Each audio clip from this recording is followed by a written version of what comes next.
yaratganni qudratini oldida, saltanatini oldida bir siz bilan menga o'xshagan ojiz banda, u juda bir arzimas narsa. Uni qilgan amali ham har qancha o'zi uchun katta bo'lmasin, o'zi uchun kichik bo'lmasin, yaratganga nisbatan bu hech narsa emas. Alloh subhanahu va taolo bir bandasini qalbida o'sha iymonni ko'rsa, ishonchni ko'rsa, uni ojiz qilmaydi aslo. O'sha bandasini gunohini kechib savoblarga aylantirib qo'yishlikka. Baxtli inson kim bu oyda?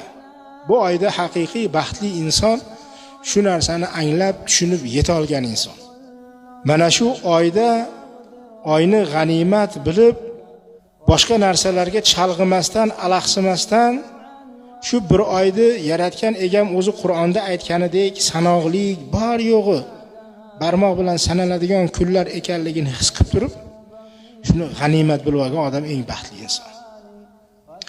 Bu oyda Parvardigorning nazarini ostida ekanligini tushunib, har bir bosgan xatti-harakati, qadamini uni rizoligiga muvofiq sarflab, shu oyda nima narsalarga, qaysi amallarga ulug' mukofotlar va'da qilingan bo'lsa, ayni o'sha ibodatlarga urg'u berib o'tkazgan bo'lsa, shu odam baxtli insondir.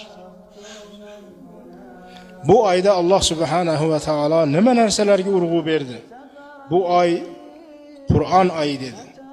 Demak, oramizda eng baxtli inson kim? Shu oyni haq tom ma'noda Qur'on oyiga aylantirib olgan inson haqiqiy baxtli inson. Kelib xatmi Qur'onlarga qatnashishlik bilan boshidan bitta imomning orqasida turdi, oxirigacha shu imomning orqasidan chiqib ketdi xatmini qilib. O'rtada progol qilib qo'ymadi. Harakat qildi. Iftorligini ham, oshna og'ayinini ham, chaqirgan chuqurgan mehmondorchilikni ham hammasini yo'lini qilib, xatmi Qur'onni qoldirmasdan bir rakatini o'qidi. Qo'shimcha o'zi kun mobaynida o'sha kalomullohni tilovat qilib bir poradan o'qiyotgan bo'lsa, bir poradan, ikki poradan o'qiyotgan bo'lsa, ikki poradan, oldingi oylarda bir marta o'tkazgan bo'lsa, bu oyda ikki martadan o'tkazib tom ma'noda Qur'on oyiga aylantira olgan bo'lsa, shu odam haqiqiy baxtli inson.